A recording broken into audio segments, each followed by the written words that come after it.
বন্ধুরা বন্ধুর পোয়া মারে, এইটা যে বাস্তবে হয় আমি নিজেই জানতাম না। প্রথমে আগে বন্ধুকে বসিয়ে মদ খাওয়ালো, তারপর বন্ধুর যখন নেশা হয়ে গেল তখন বন্ধুকে খাটে নিয়ে গিয়ে পুটকি মেরে দিল। এখন এবার সবাই এবার কমেন্ট বক্সে এসে লিঙ্ক লিঙ্ক লিঙ্ক লিঙ্ক করে ঝড় বইয়ে দেবে। আরে ভাই, একটা ছেলে ছেলের পুটকি মারছে, এটা আবার লিঙ্ক দরকার?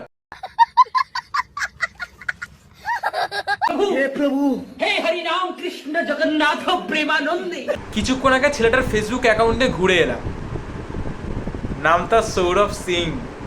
তারপর যা বুঝতে পারলাম এ হচ্ছে ঘটি বেঁকানো মানা। ওই যে ঘটি বেঁকানো মানাগুলো হয় না, ওই ঘটি বেঁকানো মানা। এখন এই ভিডিওটা দেখার পর আমার নিজেরই ভয় লাগছে, আর বন্ধুদের সাথে বসে মদ খাওয়া যাবে না। কোথায় নেশা করে পুটকি মেরে দেবে।